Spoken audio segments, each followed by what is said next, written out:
Buenas noches, Carlos, ¿cómo estás? Buenas noches, gracias. Eh, Ahí se frizó. ya nos impactó, nos impacta en general el profesor Amores con sus conferencias de economía y Martín Sabater con su historia de alto vuelo. Además, ustedes lo hacen muy ameno también porque el mensaje que se envía no es para los científicos ni intelectuales de las universidades, el mensaje se envía al pueblo. En el caso de Cuba, como le llamamos al pueblo de abajo, el Liborio, o sea, el pueblo común, y es importante cómo ustedes manejan eso, manejan la verdad, la historia, desde ese punto de vista. Por eso, eh, siempre lo sigo y hoy ya, gracias Estamos por yo aquí. estar aquí. Oye, Así es. muchísimas gracias a ti. Ahora, los invitados nuestros, la primera vez que vienen, hacen una pequeña, mínima presentación. Yo anunciaba que tienes una relación familiar, de la cual seguramente te enorgullece, con un personaje de nuestra historia. ¿Quién es este personaje? Sí, mi bisabuelo, el general Saturnino Lora, el que dio el grito de baile, que Moncada lo escogió porque este era un joven, 95, 36 años, y los generales de por ahí de la zona de Baires, Iguaní, contramaestre Rabí, los coroneles Torre, que eran tío de él, de la Guerra Grande, él en la Guerra Grande, la de los 10 años, era un joven, era un adolescente de 17, 16 años, pero sus tíos, los Mambises, Mariano Torres, el tío de él, que fue coronel, lo, lo cogían para usarlo de mandar, enviar mensajes a los campamentos. O sea, entonces, cuando Moncada en el 95, la policía de España, a General Rabí, que era de por ahí, a Mariano Torre, que era coronel, los chequeaban. Entonces cogieron a este joven, que apenas tenía 20 años, ya tenía 32 años cuando en la víspera del 95 iba y daba los viajes a Santiago de Cuba porque él comerciaba eh, reses, lo llevaba al mercado y estaba justificado. O sea, todo tú lo tienes que justificar donde existía una vigilancia. Recuerden que ya en el 95 el ferrocarril estaba, lo que es hoy en Cuba la carretera central es el camino central. Pero ya los ferrocarriles en Cuba existían desde 1847 y pasaba y llegaba a Santiago, ellos llevaban reses y venían con mercancía y vendían ahí. Entonces esas relaciones, cuando en el 2003, 2004, el general Saturnino Lora, que era coronel y jefe de la Guardia Rural, 2003 no. no, perdón, Tengo. 1903, Ok. que se organiza, en los Estados Unidos organiza 4 años, desde el 98 que termina la guerra hasta el 2002, organizan el ejército, organizan las instituciones, la Guardia Rural, hacen tremendo trabajo de sanidad y también de escuela. Un día el coronel Lora venía de Santiago de Cuba, era el jefe de la Guardia Rural provincial, la gran provincia de Oriente, y llega a Palma ya cayendo la noche. Y el jefe del puesto le dijo, general, ¿cómo usted va a ir para Baile con... Aquí hay bandidos donde quiera, ahora de noche, y usted lleva por su cargo 3 escoltas y usted viene solo. Dijo, no, quédese aquí en el cuartel mañana, usted no debe andar más solo. Mañana yo le voy a dar mi mejor jinete y el más joven. Precisamente este joven es mi abuelo, que había sido igual que él en el 95, en el 98, lo que Saturnino había sido en la guerra de los 10 años. O sea, lo tenían de enlace entre campamentos. Y era un campesino, hijo de un isleño, un español de la isla Canaria.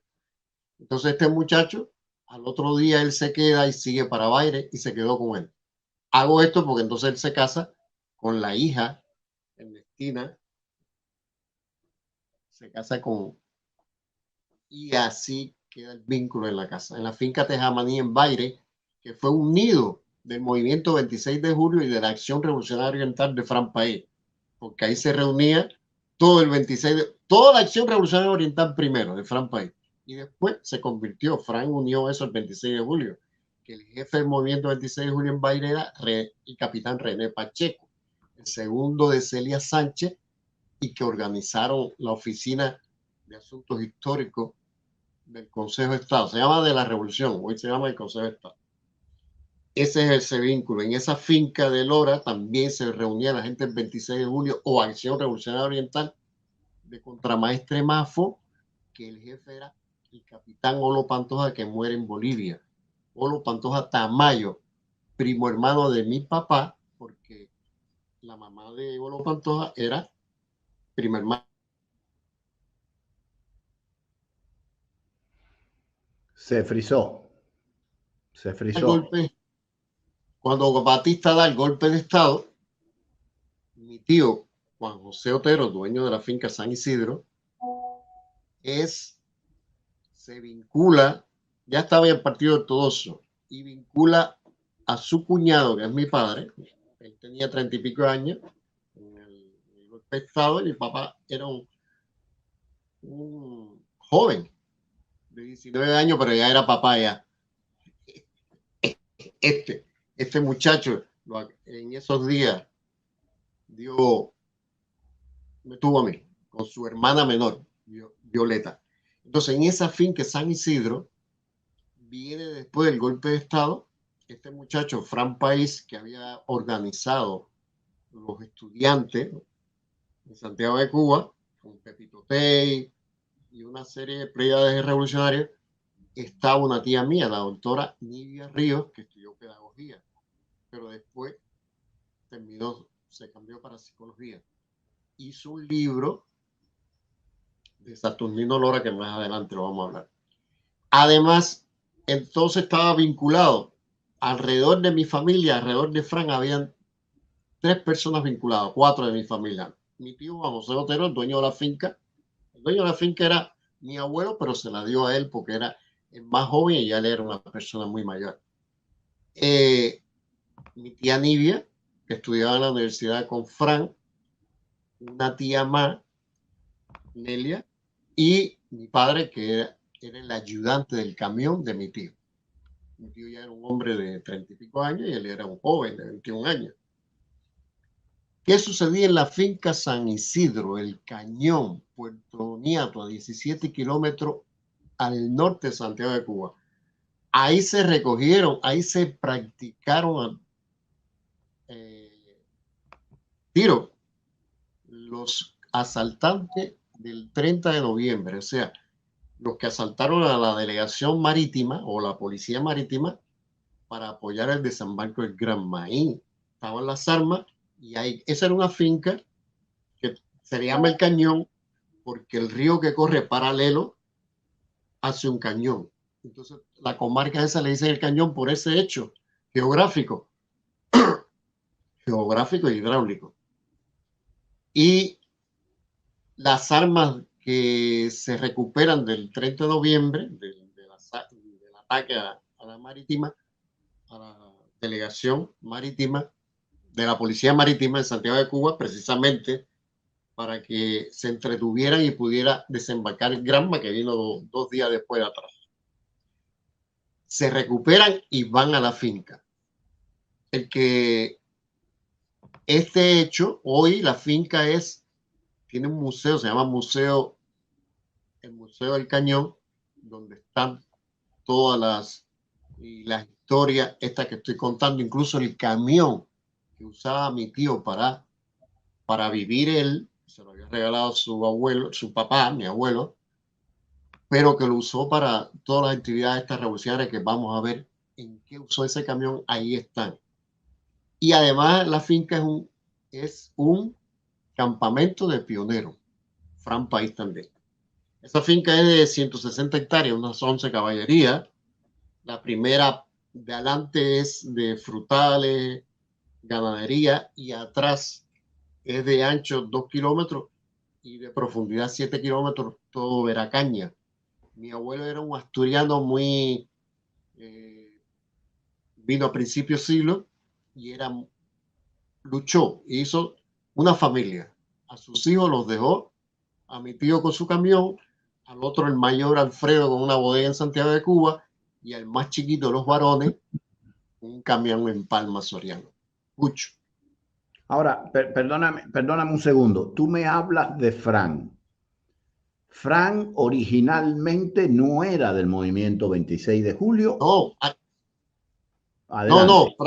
Fran lo primero que organiza era una asociación de estudiantes en Santiago de Cuba. Pepito T y él y demás. Ahí está una tía mía que se llama Nivia Río, que hace un libro de Saturnino Lora, que no salió, pero yo tengo una copia en Cuba guardada, que la oficina de Asuntos Históricos de la Revolución, René Pacheco, que era el director, que era el novio, el amor platónico de esa tía.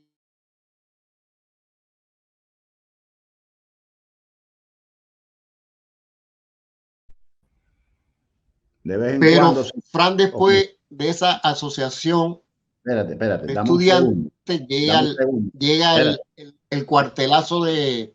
Sí. espérate. Es que de vez en cuando se frisea. No te preocupes, cuando se frisee, a lo mejor tú vas a ver que te hago una pregunta sobre algo que ya dijiste. No hay problema, sigue para adelante, que estamos acostumbrados. Ok, sí. Entonces, Fran después hace la Acción Revolucionaria Oriental, después de la de los estudiantes, ya era un enfrentamiento. La asociación de estudiantes era lo que hacen todos los estudiantes, ¿no? Darle criterio a los profesores, al alumnado, pero ya después era confrontación. Acción Revolucionaria Oriental, que después la une en México con Fidel al movimiento 26 de julio y él asume las milicias, o sea, acción y sabotaje, las milicias de la ciudad, el hueso duro. Mi tía Vilma Espín, que era el 26 de julio de la Acción Revolucionaria Oriental, es el que le presenta a mi tío Juan José Otero, el dueño de la finca San Isidro, el Cañón, a Fran País. O sea, él conoce a Fran País por Vilma. ¿Por qué? Porque él tenía con esa familia, con los Spin, él tenía un camión que usaba, él iba a Guantánamo, a Baracoa, a esa zona de Guantánamo y traía ñame. Los cubanos sabemos que la capital del ñame está ahí en esa comarca, a la plaza que los santiagueros le llaman centro de abasto. A la plaza, igual que la plaza del mercado en La Habana, en Cuatro Caminos. Y iba a Yara Veguita a buscar arroz y lo traía ahí. Iba a Holguín, Tunas, a buscar plátano, la capital del plátano. Yo aclaro esto porque se justifica después. Vilma le dijo a Frank, oye, este es el tipo que no hace falta. Él hace 4 años hace esas actividades y nadie, los servicios de inteligencia no van a pensar que él está en otra cosa porque él hace eso hace ya 5 años. Entonces, Vilma conoce a Fran País, a Otero, o sea, Otero conoce a Fran País por Vilma Espín, la viuda, la que era esposa de Raúl Castro, hoy muerta ya. Esas cosas yo las concreto para que hay un libro, dice una trilogía, una saga, la saga es contra Fidel Castro, pero empezó por un pequeño libro de 200 páginas, que es honrar a ese cubano de a pie que se llama Liborio, pero tal vez en la América nos puedan decir, esos son cuentos. No, el problema es que este gobierno, como dice el libro, este gobierno Liborio, catarsis popular contra Fidel Castro. Este gobierno tipificó los cuentos, que lo hacen en todos los pueblos, en todas las naciones, lo tipificó como propaganda enemiga. Y te pueden, y te han puesto años. Por eso, en este hay un capítulo que recoge a Reagan, hace un cuento contrarrevolucionario, nadie sabe, como dice el libro, si el cuento, si la contrarrevolucionario era de los barbudos o fue del pueblo. Pero ellos, los llamados cuentos contrarrevolucionarios, lo castigan actualmente como propaganda enemiga. Hasta Reagan en una convención hizo un cuento, fíjate si dominaba la cultura callejera cubana. Incluso en un programa de María Elvira, general del Pino, habla de eso, que él no se imaginaba, que un día lo citó y tuvo una entrevista, que él no se imaginaba que ese presidente de la potencia fuera tan humorista y tuviera un sentido del humor. No humorista, un sentido del humor. Entonces él lee en una convención y aquí aparece. Seguimos. Perdona que te interrumpa un segundo. Bernardo Hernández de Cubanos por el Mundo. Tú sabes que nos ven también por Cubanos por el Mundo, por Radio Cuba Libre, por todas estas plataformas. Comenta, siempre se ha dicho que Vilma hizo llamadas indebidas a Frank y que por eso lo mataron. Vamos a llegar allá. No te preocupes, Bernardo, que acá esta persona se sabe el cuento al dedillo. Vamos a ir cronológicamente y vamos a llegar a tu pregunta. Adelante, Carlos. Dato fuerte, pero para que tú o yo nací en esa finca y tú verás lo que pasó en esa finca. Dentro de 10 minutos, tú verás lo que pasó. Entonces, después el otro, yo hice el servicio militar un año en Angola. Que dice mercenario internacionalista Angola, la guerra mercenaria de Fidel Castro. Y el más reciente, que ya está en Amazon, todo está en Amazon, pero en la web pronto va a salir en tapa blanca o papel, que es Revolución, la pedestre, pu y macabra maldición de Cuba, que ahí donde recoge qué pasó en la finca San Isidro, el vínculo de Vilma, Frank y Juan José Otero, el dueño de la finca, y mi tío. Y también hay un capítulo, que son los dos que vamos a tratar hoy, tiene 27 capítulos. Ese libro de 300 páginas que va a salir, hay un capítulo, pero es importante. Tal vez una persona diga, bueno, pero si una es una cosa, ¿por qué tú vas a hablar de Alfredo Guevara? No, es que Alfredo Guevara era el que hay datos, que era el tipo que el Partido Socialista tenía ahí al lado de Fidel, pisándole los callos, los talones, para saber todos sus movimientos y su influencia. Entonces hay un capítulo que habla de, incluso en ese capítulo, que dice, se llama El Otro Guevara, porque la gente, uy, el otro Guevara, ¿quién será el otro Guevara? Para enganchar a la gente. Está Che Guevara, el más famoso, Ernesto Che Guevara, hacer el argentino, y el otro Guevara es Alfredo Guevara. Hay un periodista en Cuba, Luis Sino, que le hace la última entrevista que le hicieron a Guevara en Madrid, que Guevara, Alfredo Guevara, dice que el pueblo de Cuba se quedó pequeño y no para el gran pensamiento de Fidel Castro. O sea, y habla, denigra del pueblo, comparando con Fidel Castro. Luis Sino. Yo cogí esa crónica que él hace, ese reportaje o ese artículo, y lo pongo en el libro. Porque Cubané, yo que escribí como más de 15 años para Cubané, desde Cuba, ya vivo hace 5 años en Estados Unidos, Cubané dice que si usted reconoce su autoría, es bueno. Como dice Goya, si es Goya, es bueno, bueno. Y eso, somos colegas y amigos también, decimos. Entonces ese es el vínculo.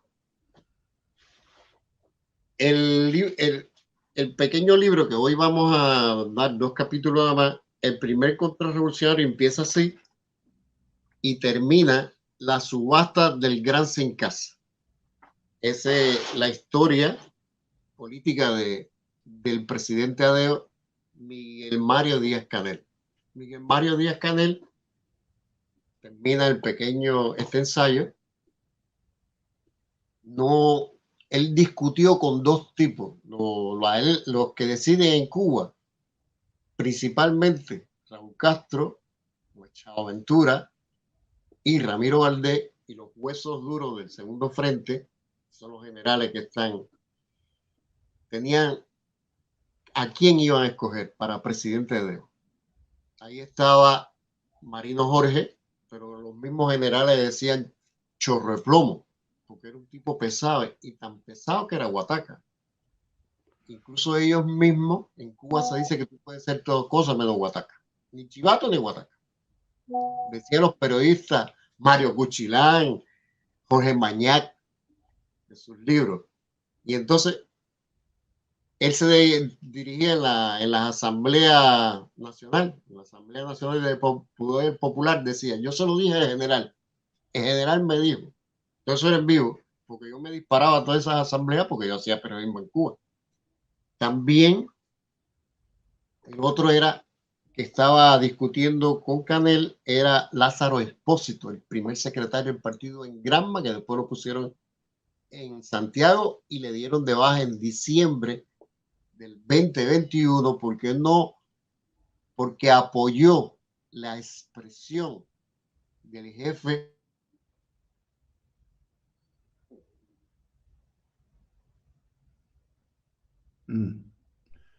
pero al final decidieron por Díaz-Canel, que se destacó en Holguín, metiéndole una represión a los mineros de Moa, que no fueron como una semana, no iban a trabajar porque no tenían agua. Y en Cuba la única empresa es del Estado, y se llama Conaca. Y no venían a resolverlo y yo tenía que ir a buscar agua.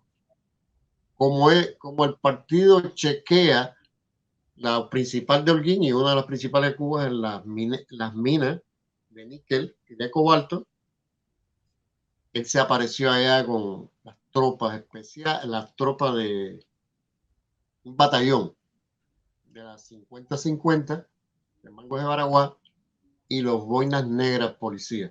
Rodeó al pueblo, reunió a la gente y le metió miedo a la gente. Y eso lo destacó. Además fue comisario de la juventud en Nicaragua y era colaborador del CIN, de la Contrainteligencia Militar. Todo eso, por eso es presidente. Porque se destacó como sicario y se destacó vinculado con la esfera militar. Ok, vamos a concentrarnos por un momento en ese periodo. Conoce tu tío a Frank, está Vilma Espín. Frank empieza a colaborar con el movimiento 26 de julio. Primero, dos interrogantes, porque por tu conversación a mí se me cayó la mandíbula inferior. No porque haya algo que me sorprenda, ya no me sorprende nada, pero una cosa es sospechar y otra cosa es tener la certeza. Número uno, Frank no era comunista, se supone que era el hombre preferido por el gobierno americano, al menos por la CIA, para quedarse al frente. Y además de eso, las municiones para Fidel Castro en gran medida salían de la base naval de Guantánamo. Háblame de ese choque entre Frank y Fidel. Ok, ya haciendo esta aclaración, vamos al plato fuerte. Frank País, Vilma Espín le presenta a Juan José Otero, el dueño de la finca donde yo nací, y me crié los primeros años de mi vida, de mi niñez, a Frank País. Frank País le encantó, una finca de 17 kilómetros, las montañas, bosque, y de ahí se hacen todas las prácticas. Este camionero ya tenía un contacto. Frank usaba lo que hablaba con una persona, tú no tenías que saberlo. Eso lo oía yo, por eso algunas veces yo le digo a mis hijos, oye, no hable delante de la niña que tiene 9 años, mira a ver, porque yo vi esas cosas con 7, 9 años, como dice Reinier, tu invitado del Soviet caribeño, y la gente no valora lo que son los niños capaces de oír y después recepcionar. Entonces, él iba a Guantánamo y ya de la base naval de Guantánamo, no solamente, ya después fue en el 58 municiones, pero en el 57 trajeron trajeron 11 morteros de 60 milímetros, trajeron fusiles miras telescópicas y más de 100 pares de botas y mochilas y hamacas. Fue el primer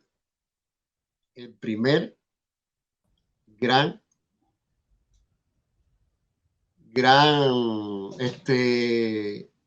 cargamento que trajeron y lo mandaron para la sierra. Y después, sistemáticamente, Juan José Otero, que se quedaba en una finca, él nunca entró a Caimanera.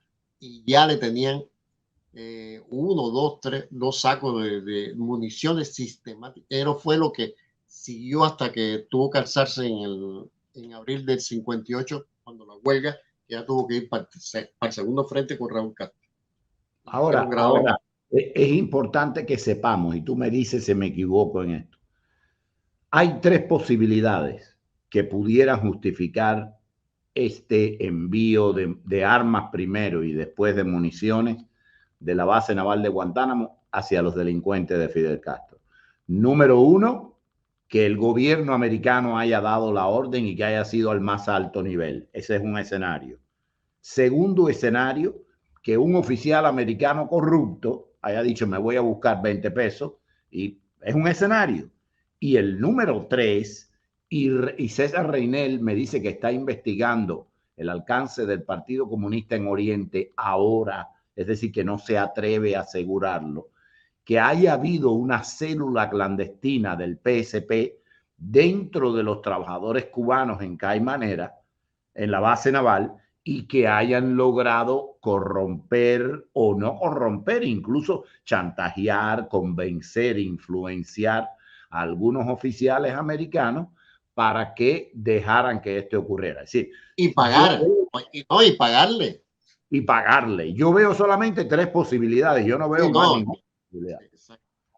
Pero lo cierto, entonces, Otero llegaba ahí, cargaba sus ñames, que esa era la zona de ñame, él iba nada más que a eso, y ahí cargaba debajo, era lo primero, traía o las municiones o las mochilas, escucha, o botas, solamente, incluso en un cargamento hubo fusiles de mira telescópica, hubo TNT, y hubo 11 morteros, que fue una sola vez, de 60 milímetros, que es un morterito chiquito, pero bueno, llega a 2 kilómetros, así que cuidado.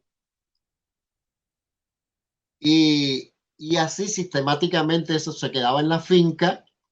Él desmontaba eso primero en la finca, subía para la finca, lo dejaba, iba a Santiago y bajaba todos los ñames, todas las viandas que traía, y después en un viaje lo llevaba para la sierra. ¿Quién lo acompañaba a él? El padre, mi padre, que era también de la Acción Revolucionaria Oriental. Lo único que mi tío le llevaba 15 años. Pero si los jóvenes también estaban enrolados, y él era un hombre joven, de 30 y pico años, mi tío. Y así sistemáticamente. Y un día llegamos a 1957. Fran estaban organizando una gran conferencia, una gran convención, una gran unidad con la gente del exilio para desmantelar a la tiranía de Batista, y Fran la firma. Pero Fran también tenía contacto con la embajada americana, con el consulado que estaba en Santiago de Cuba. Varios del movimiento 26 de julio, de la Acción Revolucionaria Oriental, que estaban muy vinculados todos al Partido Ortodoxo, Raúl Chivá y otros Laje, no sé si este Laje era el padre de los Lajes, fueron al exilio por Frank, por las gestiones de Frank en contacto con la embajada americana. Era un hombre, pero era un hombre muy hermético, me decía mi tío. Cuando yo hablo con mi tío de esto, mi tío me oye a partir de 1990 por Radio Martí, que a Radio Martí lo interfieren ya en el 2000, pero en la década del 90 se oía, y 87, que fue que se inauguró con Reagan precisamente, se oía en donde quiera, y él me oía. Incluso cuando yo iba a visitarlo a Santiago de Cuba, la esposa decía, oye, Otero, me decía Otero, mira a ver que estás hablando con fulano, Bobby, me decía mi familia, y te van a traer problemas, ya tú estás muy viejo, ya, ya tenía 90 años, tenía 80 y pico, para tú buscarte problemas. Tu hijo, lo que es tu sobrino preferido, ha hecho una locura, pero te veo conversando que tus hijas están muy integradas, no te pongas a estar dándole, diciéndole cosas. Entonces me decía, oye, sobrino, vámonos para allá, para el fin de la finca, que si no la mujer se pone cachita, se pone molesta y no nos deja hablar. Y ya en el 2003, después de los juicios, de la primavera digital, que 75 disidentes fueron condenados, de ellos 26 periodistas, y otros tantos estuvimos presos una semana, 3 días, más de 100, tal vez 200, porque se decidieron por condenar 75, tal vez iban a condenar más.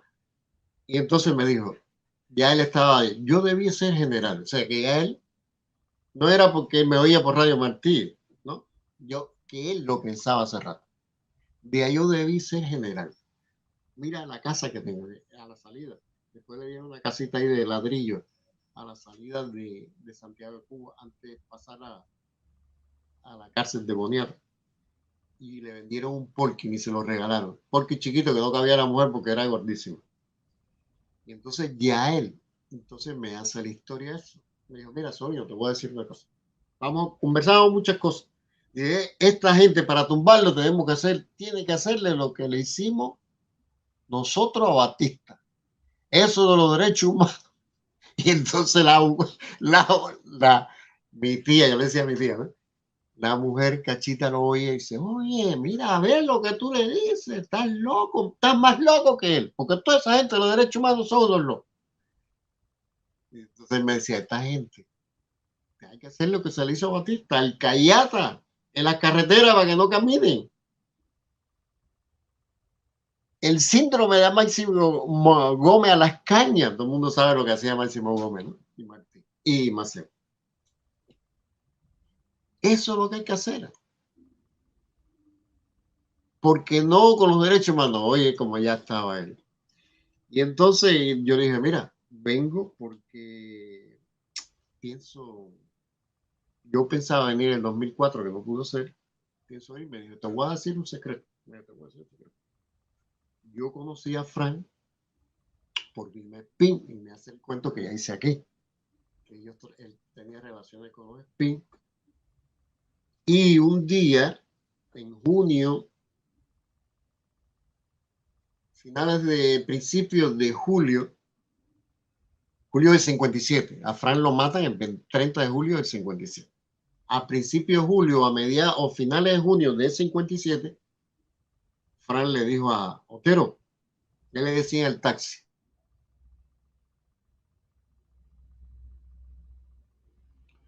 Se frizó. Vayan a ver. Ah, carajo. Se frizó. Se frizó. La pregunta por mí, tú no sabes dónde yo estoy. ¿Ok? Entonces él, como era muy reservado los dos, ni le preguntó por qué. Ok, dame un segundito porque se había frizado. Frank le dice a Otero que si preguntan por él, que él no sabe dónde está. No. Frank le dice a Otero, si Vilma pregunta por mí, tú no me has visto. Estoy en finales del junio de 1957, 45 días después lo mataron, o 40 días, porque Él me dice que es a finales de junio, podría ser a mediados o podría ser el 20 de junio.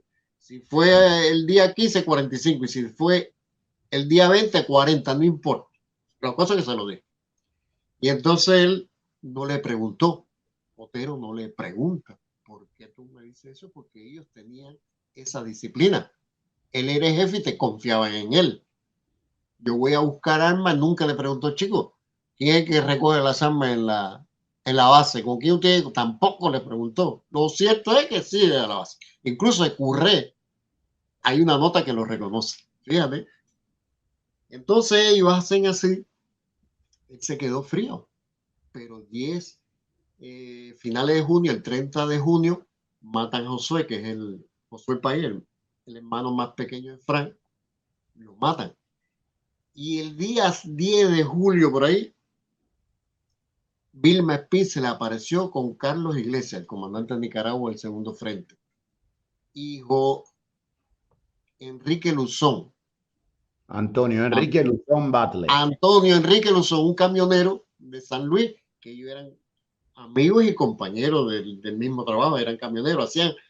Enrique Luzón hacía este mismo trabajo también, era un comerciante que se dedicaba a eso.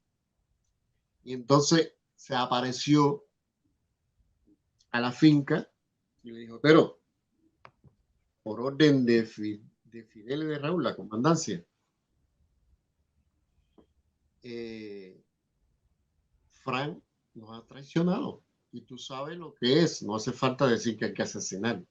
En el acorde de ellos, Carlos Ríos a Buquerque no está haciendo, ha hecho eventos y contacto en el exterior sin consultarlo ni ha informado. Y entonces la orden es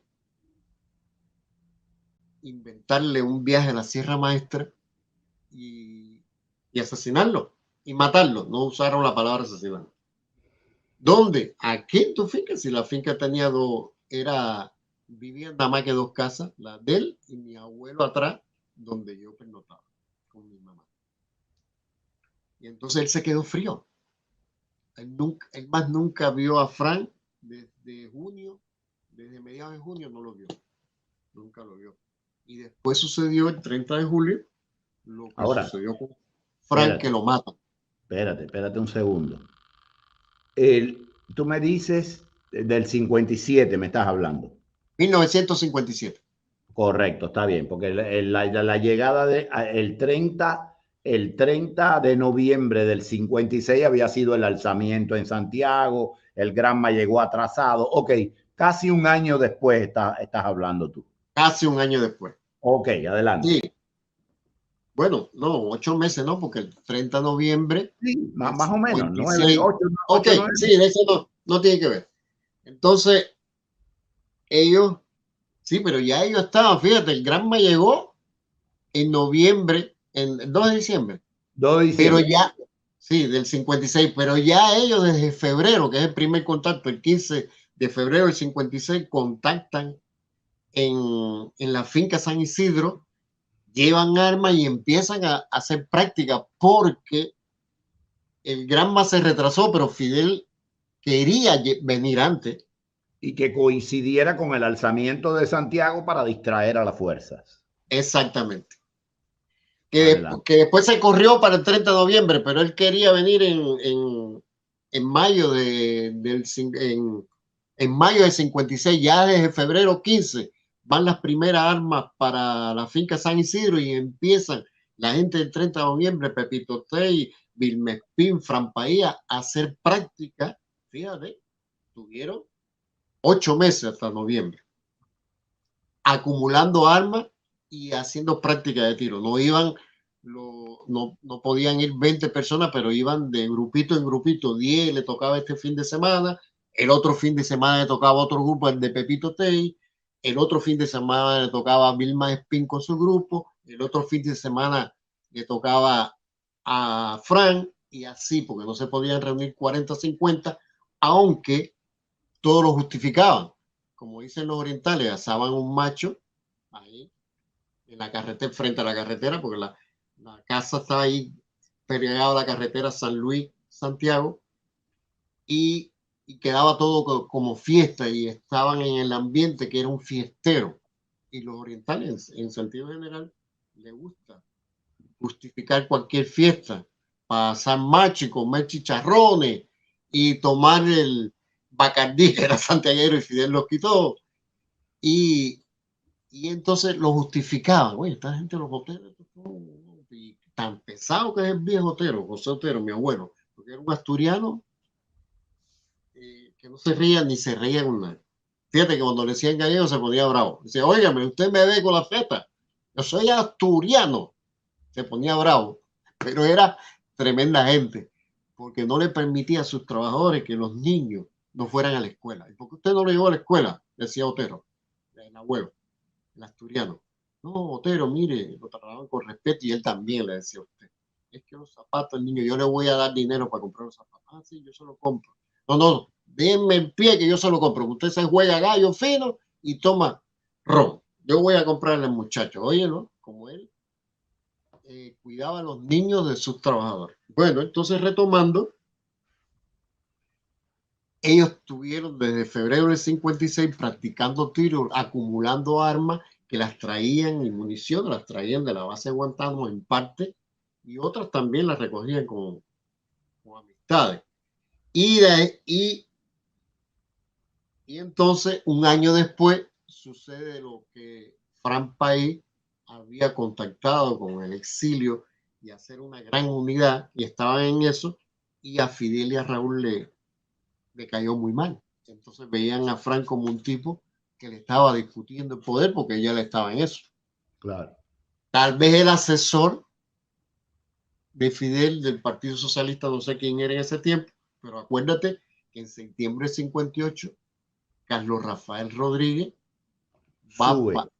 sube, va y se queda en el tercer frente y lleva, oye, una cantidad de dinero. Tú dices, no, 800,000 por una guerra civil, no, pero estamos en el 57.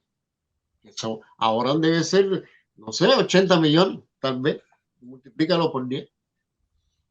Y entonces, este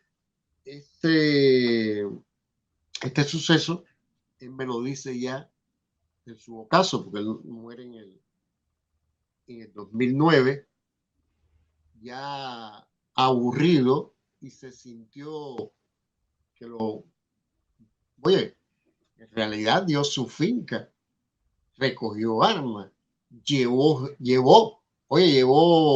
llevaba gente a la Sierra Maestra. Cuando el ataque Ubero, que fue el segundo cuartel que atacan, el primero fue La Plata, pero el Ubero lleva una cantidad de que Fran le envía de hombres y que se quedan ya en la sierra. O sea que no solamente Fran le llevaba comida, medicina, estuvo en contacto con este camión de la finca, Otero, su ayudante. Otero después terminó la guerra y fue capitán del segundo frente porque en abril tuvo que alzarse, la huelga de abril del 58, le reconocieron capitán y el ayudante de él, mi padre, primer teniente del tercer frente.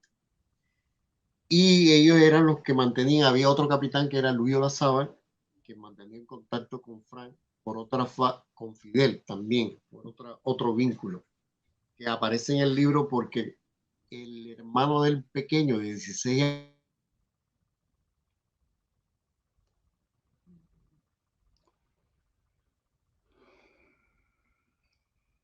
Ok.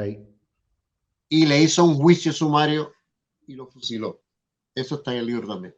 Entonces, estos vínculos con el exterior, el que tenía la mano era Fran. País. Y yo pienso que Fidel, ya ahora son 64 años que conocemos a Fidel Castro, a los hermanos Castro, sabemos que cualquier cosa, compadre, no es, Ok. no es extraño. Entonces, ¿cómo, según tú, porque no estábamos ahí, pero hay varias versiones, lo manda a matar, pero Frank o se lo huele o algo y dice, no le digan a Vilma donde yo estoy? ¿Es correcto eso?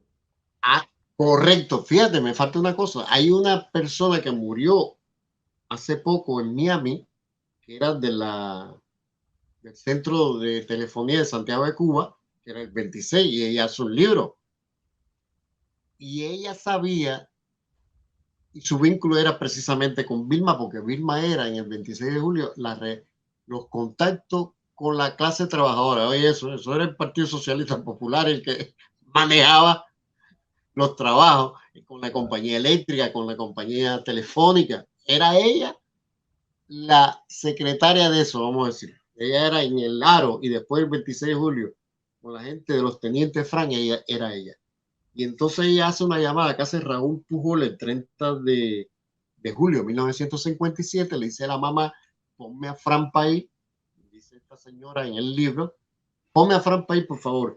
Oye, Fran Pay no está aquí. Oye, estás hablando con Vilma. Fran Pay está ahí. ¿Qué te pasa? Pónmelo ahí. Entonces sale Raúl. Raúl Pujol. Raúl Pujol. Y dice, no, espérate. ¿Para qué tú quieras con Fran? Ya se fue. No está aquí. ¿Qué tú quieres? Oye, es una cosa urgente, Pujol. Mira, ponme a Fran ahí. Fíjate, ya están pasando minutos. Pues es una conversación. Fran dijo, no me cae, yo voy a hablar. Y ella sabía que esos teléfonos de la gente estaban tomados, pinchados por el SIN, Servicio de Inteligencia Militar. Demoró una conversación. Oye, no pasó media hora. Y dieron las voces. Frank, la policía viene por allá arriba. Le dijeron, vete en carro, no, váyanse ustedes. Él mandó a dos que se fueran. Nosotros nos vamos a pie. Raúl Pujol y yo, no te preocupes, que no va a pasar nada, no va a pasar nada.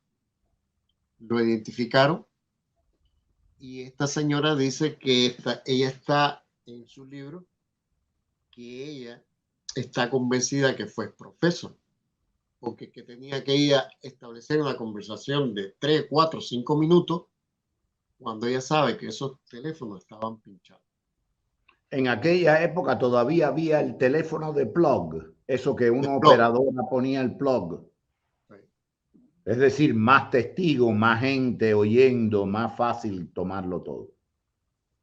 No, y el Servicio de Inteligencia Militar del Ejército Batista no era un ingenuo, ni era un estúpido. Y entonces esa conversación que duró 5 o 6 minutos, o más tal vez, le sirvió para Jesús María Sala Cañizares, el teniente coronel, localizarlo. Allá fueron a buscar y lo mataron en el callejón, que ya eso es historia. Y este antecedente de que Fran no quería. Si Bill me pregunta por mí, tú no sabes, tú me has visto. Y después fue con todos estos sicarios que murieron. Hace como 4 meses murió Antonio Enrique Luzón y Carlos Iglesias murió el año pasado. Ya los dos eran generales. Carlos Iglesias fue novio de Vilma. Lo que sucede es que cuando Vilma va a la sierra, quiso conquistar a Fidel y Celia le dijo, remando. Y después ella va al segundo frente, y bueno, este es el segundo. Sí, el segundo frente, bueno, y conquistó a Fran y dejó a Carlos Iglesias tirado en la cuneta. Y el primer comandante, los grandes 12 comandantes, que se casa el 29 de enero en Santiago de Cuba, es Raúl Castro. Se casa con Vilma. ¿Y por qué ese apuro? Porque Fidel le dijo, Fidel es homofóbico, era, junto con Che. Dijo, compadre, tú eres comandante, aquí no puede haber gente débil. No le dijo la palabra coloquial. Aquí no puede haber gente débil. Tienes una enamorada lindísima, pues ya, tu padrino va a ser el otro Guevara. Y ahí está en la foto. Yo está en mi libro, pero el que la quiere buscar, que la busque. Y que vaya a mi muro en Facebook, ahí están. El padrino es Guevara, dice Alfredo Guevara, que después fue presidente del ICAI. Alfredo Guevara, que fue presidente del ICAI, fue representante del gobierno revolucionario ante la UNESCO, inventó o creó o fundó el nuevo cine latinoamericano, pero además en el libro dice, y lo voy a decir aquí, Alfredo Guevara fue el tipo porque era un cerebro, fue el tipo que aparece en el certamen, evento, convención, congreso de los estudiantes en 1948 en Colombia. No fue de casualidad. Y el Partido Socialista. Cuando el Bogotazo. Cuando el Bogotazo. Pero en el 49, un año después, estaba en las protestas del hecho del Maine, que los marineros aquellos, los muchachitos aquellos se emborracharon y fueron a la embajada. Pero después, Alfredo Guevara, en 1982, en la Casa de la Cultura de Plaza, yo fui testigo, el radio La Coco, es una radio local de la ciudad de La Habana, lanza un llamado que quiera hacer cine, que tenga ADN de cineasta, pues se va a dar un curso de verano de 4 meses en la Casa de la Cultura de Plaza, pero dado por la universidad y el ICAI. El ICAI lo representaba el departamento de aficionados, Tomás Pierre, que murió en Miami, en tu ciudad. Andrés murió ahí hace unos años, 3 o 4 o 5 años. Él era el que organizaba eso. Cuando terminamos, tú lo único que tenías que llevar, ellos exigían 2 cosas. Que llevaras una carta de recursos humanos y que fueras profesional. Lo que cualquier profesional no tenía que ser. Y bueno, cuando se termina el curso, empezamos 17 y terminamos 11. Espinosa, que era el funcionario del Comité Central que tenía cultura y después fue presidente del ICAI. Humberto García Espinosa. Ajá, en el trance eso que Alfredo Guevara estuvo representando la UNESCO, pero bueno, en ese instante, él fue y quiso ir, porque él le dio un bombo, Guevara le dio un bombo a Alfredo Guevara, a ese curso y no sé qué. Y entonces, mientras venía Espinosa, que duró como 1 hora, dijo lo siguiente: yo fui el primero que le di los libros de marxismo a Fidel Castro, en mi biblioteca ahí en San Leopoldo, en La Habana, ahí frente al malecón. Eso está en Gervasio y Malecón. Los que por ahí hay una casa ahí que tiene una tarja. Aquí vivió el revolucionario Guevara, búsquenlo.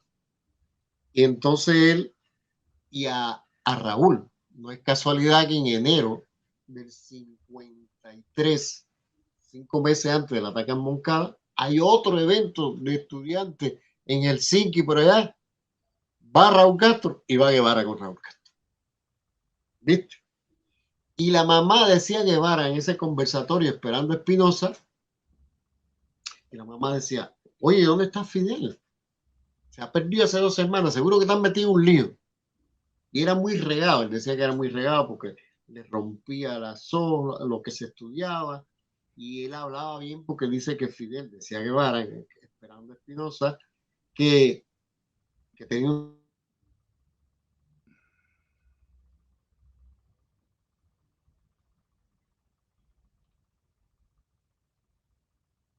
Bueno, ¿aló?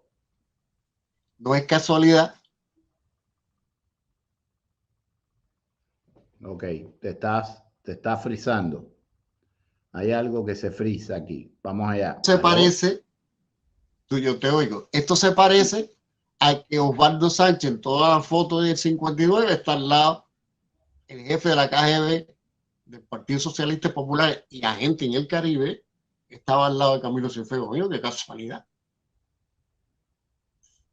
Y además, después, en enero del 61, lo derriban en Varadero y lo matan, junto con Martín Klein, que a la secundaria Varadero le ponen Martín Klein, donde estaba el cuartel antes, que está frente al aeropuerto. Entonces, esas casualidades no existen, mi hermano. ¿Ok? Ahora, se casa Raúl y Vilma y el padrino es Alfredo. Y el padrino es Alfredo, es su amigo íntimo en todos los tiempos. Incluso Raúl tenía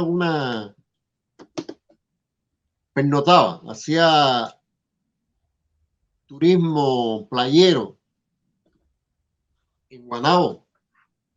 y tenía una casa. Los fines de semana le gustaba pescar y a Alfredo Boada le gustaba pescar. Y ellos se escapaban para Guanabo y siempre siguieron y todo lo que se decía, todos estos oficiales del ejército rebelde. Yo era un niño, pero yo los oía. Entre ellos a Calixto García, el general, que decían que ellos eran íntimos amigos y usaban la palabra coloquial, porque a las 4 de la tarde que se reunían todos los oficiales del club de oficiales, que mi padre había sido director, empezaron a hablar. Acuérdate que tenían 20 y pico, 30 años, cuando tomaba Bacardí gratis o barato, que a los oficiales del club oficial se lo vendían barato, y empezaban a hablar las cosas de que suceden, las cosas que pasan, y hablaban esas cosas. Y así, un poco que recordando a Renier con su Soviet del Caribe, que él fue un protagonista oyente y usó su memoria, yo también. Yo en el libro explico por qué. Porque yo sé lo de Frank en la finca de San Isidro, bueno, porque yo nací ahí. Y mi tío al final, en el 23, se sintió botado, desfasado, que no le dieron una mansión. Yo un poco que le dije, no, y tú te mereces que tú vivieras allá donde viven ellos en Laguito, chico. Claro que sí. Y entonces, ese es un caso. El otro caso, mira, interesante. En 1961, año de educación, el primer municipio que se da libre de analfabetismo, de analfabeto, es San Luis. Juan José Otero es el alcalde de San Luis, un pequeño municipio de Santiago de Cuba. Es el alcalde, ellos le quitaron el nombre ese burgués capitalista, le pusieron comisionado, pero era el alcalde, la gente le decía alcalde. Es igual que en La Habana, que le cambiaron el nombre a Carlos III, Salvador Allende, la gente le sigue diciendo Carlos III. Bueno, el alcalde para aquí, el alcalde para allá. Invita a su compañero, a mi padre, y mi papá me llevó a mí. Ya yo tenía 61, 9 años.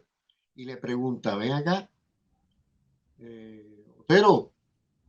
Él decía, JJ, ven acá. Por fin, ¿quién fue que lo de Frank? Entonces mi tío le dice, oye, ya triunfamos, olvídate eso. Ya estamos celebrando, ahí pueden buscar, están en el periódico Revolución, que Armando Jar, que era ministro de Educación, vaya, le entrega un diploma, una tarja al primer municipio libre de analfabetismo. Creo que lo hicieron porque para el tipo que dio la finca el 30 de noviembre, Oriente, ¿no? Tal vez fue otro municipio, pero ellos lo hicieron ahí. Ahí está en la foto donde Armando Jar se le entrega. Ahí se ve a mi tío, se ve un tipo, un barbú allí, con grado de primer teniente de mi padre. Está en la gran foto esa, en un periódico Revolución, lo pueden buscar. Ponga ahí en Google, periódico Revolución, diciembre 61, San Luis, el primer municipio libre de analfabetismo. Entonces mi tío le dice a mi papá, mira compadre, olvídate eso, échale tierra, primera vez que yo oí eso, échale tierra y dale pisón. Sabes que los cubanos hablan con muchas cosas coloquiales, pero los orientales más, son más, menos intelectuales, son más populares. Son más vernaculares. Ajá, exacto, sí, el vernáculo, el teatro vernáculo está en ellos. Y dice, compadre, oye, vamos a comernos en macho, como le dicen al cerdo en los orientales. Vamos a comernos en macho, estamos aquí en familia. Después que salgamos de Armando Jar, nos vamos para allá, para la finca, a seguir con la familia. Y olvídate de eso, ya eso pasó, ya ganamos la revolución. Y es verdad, y tenía razón, porque se iban a meter en ese lío. Claro, fíjate que mi tío después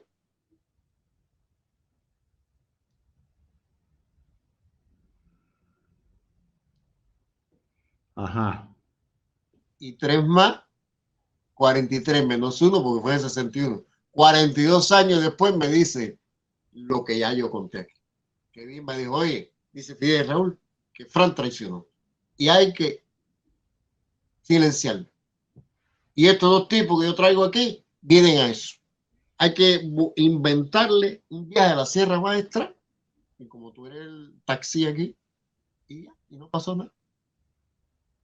En dos palabras, estaba mandado a matar y como no funcionó lo del viaje a la sierra, pues se lo pasaron a las autoridades para que lo ajusticiaran ellos.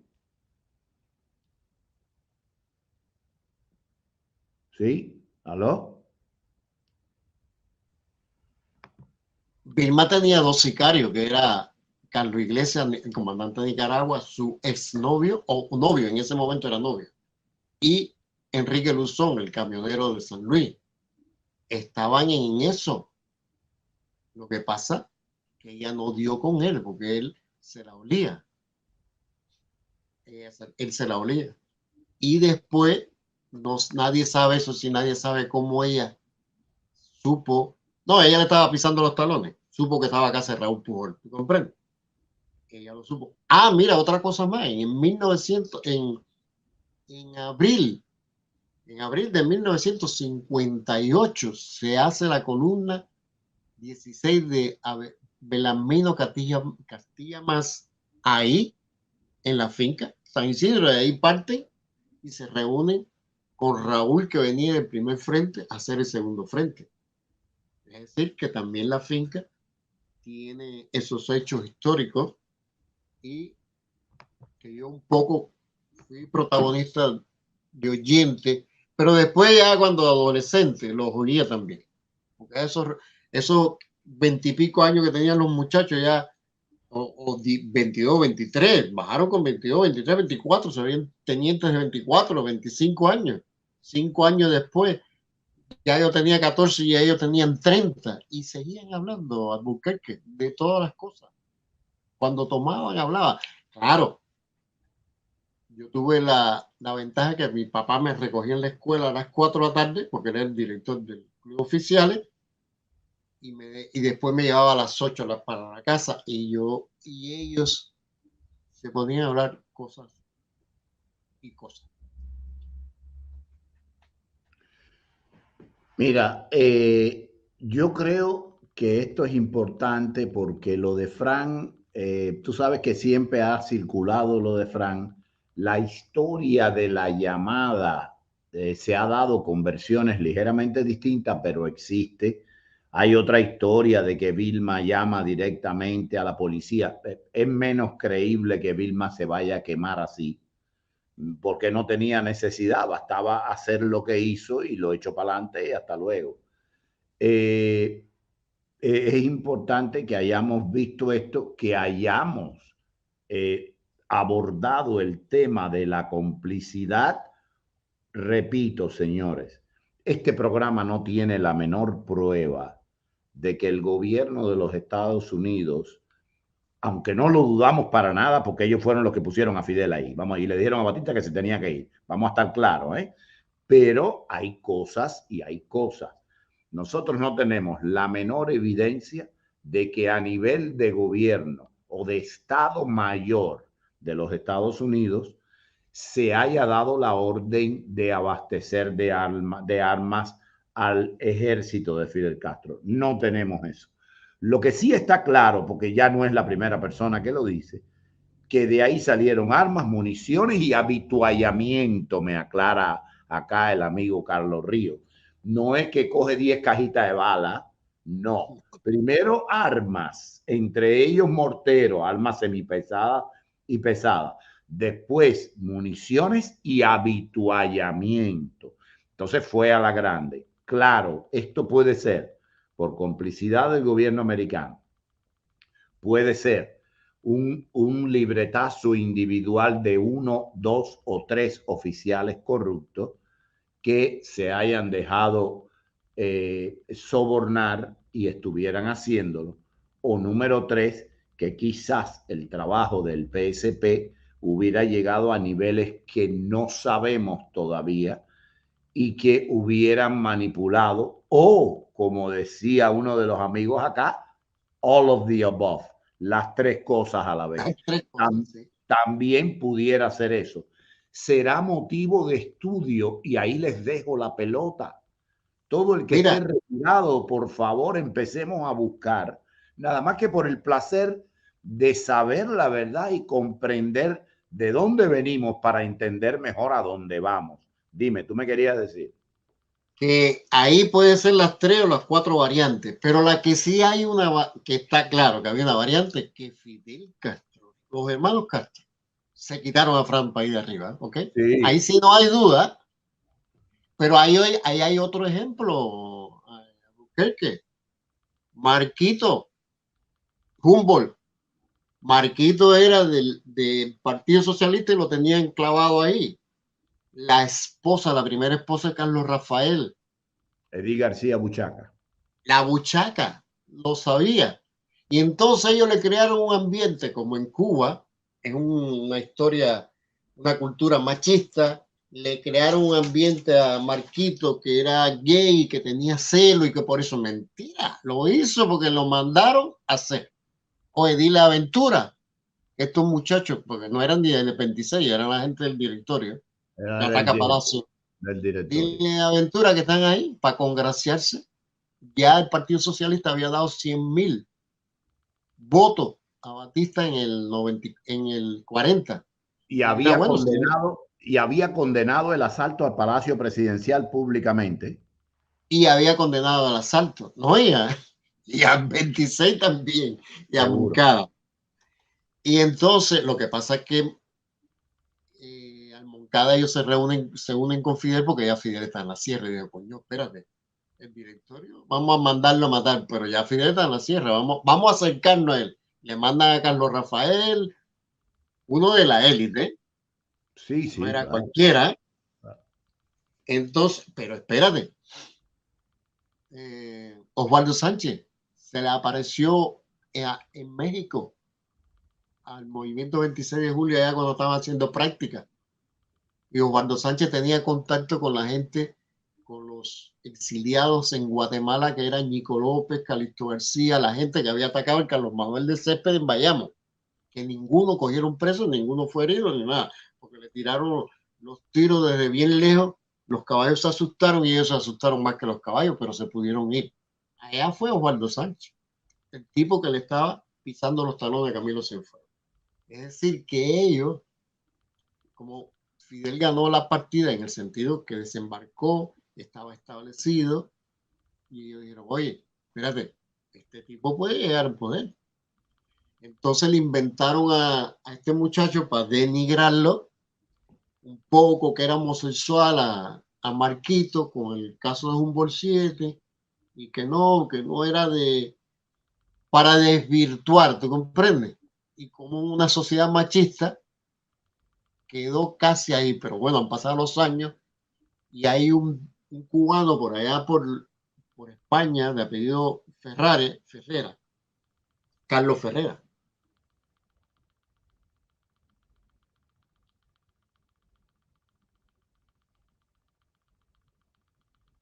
Ok. del tema. En este caso, Te estás frizando. Te estás frizando. ¿Aló?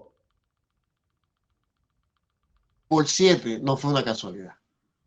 Sí, lo de Humboldt 7, no. Incluso César Reinel lo ve, lo de Marquito, como una pasada de cuenta de una camada del PSP contra otra camada, los estalinistas contra Khrushchev, los Khrushchev contra los estalinistas, que seguramente responde a eso. No hay un partido donde todos se quieran, peace and Claro, love. claro. Siempre hay guerras de poderes y se pasan la cuenta unos a otros. Carlos, piensa bien en un tema que nos pueda relatar la próxima vez que venga para conversarlo, un tema de eso que te estén bien cerca, porque a veces, mira, nosotros podemos hablar con personas que se han pasado la vida estudiando y se han leído todos los libros posibles e imaginables. Y eso es bueno. Aquí tenemos, como tú sabes, mucho catedrático, eso es bueno.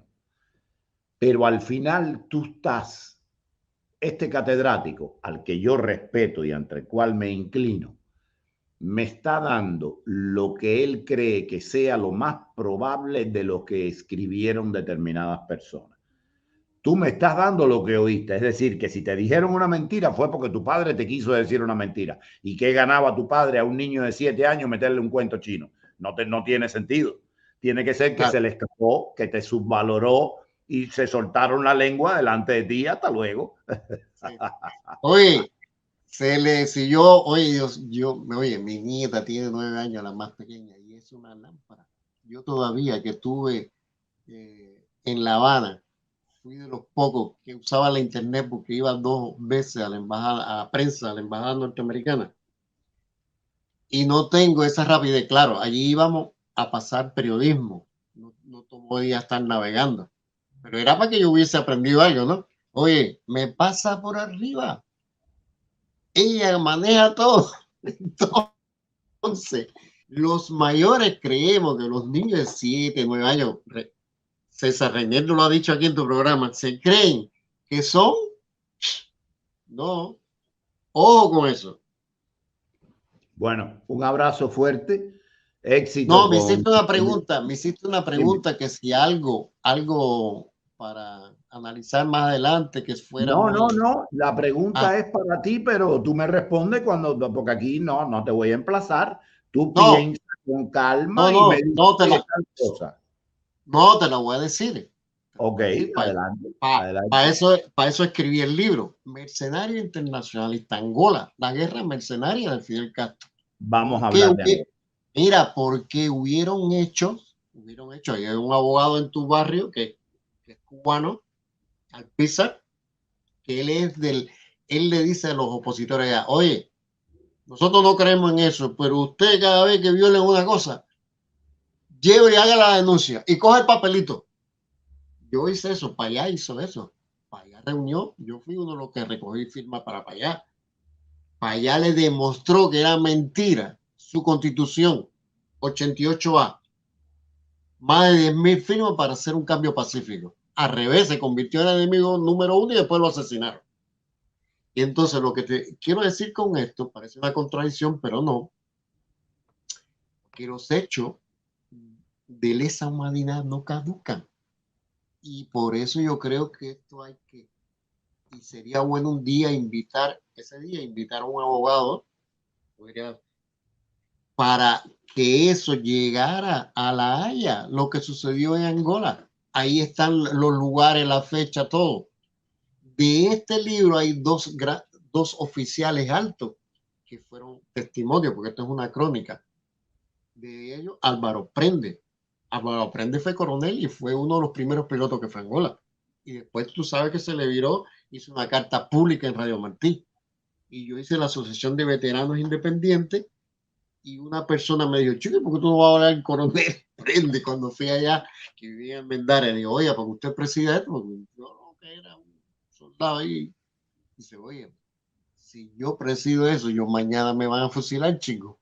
Y entonces me dijo, tú lo que tienes que hacer, que murió en Miami, tú lo que tienes que hacer es a la entrevista a todo el mundo y haz un libro de eso.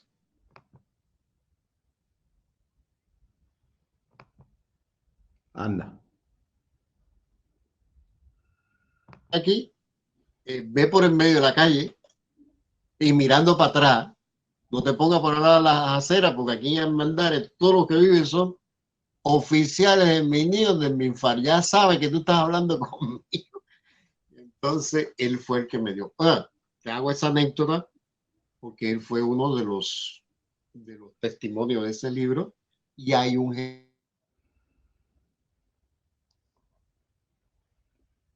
Se está friseando demasiado. Se está frizando que demasiado. podía existir una, eh, una represión contra ellos, pero cuando lo diga, cuando en el programa que hablemos de eso, yo voy a decir en general.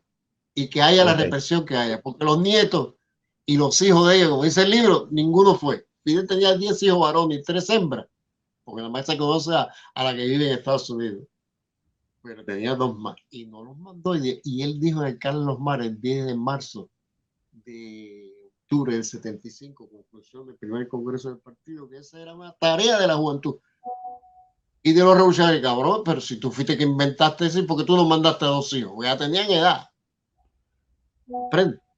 Y entonces esa es la cosa, hermano. Creo que ese es un tema que no caduca y a lo mejor algún bufete, Alpizar, que ha hablado de eso, yo lo menciono aquí porque él lo ha hablado públicamente. En los programas, que la gente los acuse, que no importa. Ya sabemos que ellos no le van a hacer caso, pero tú coges la copia.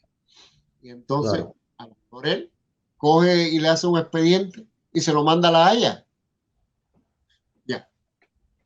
Bueno, muchísimas gracias, Carlos. No, gracias a ti, hermano. Un abrazo fuerte. Bien, señores, vamos rapiditos a los asesinados por Castro antes de pasar a nuestro Aleaga Pesan Report.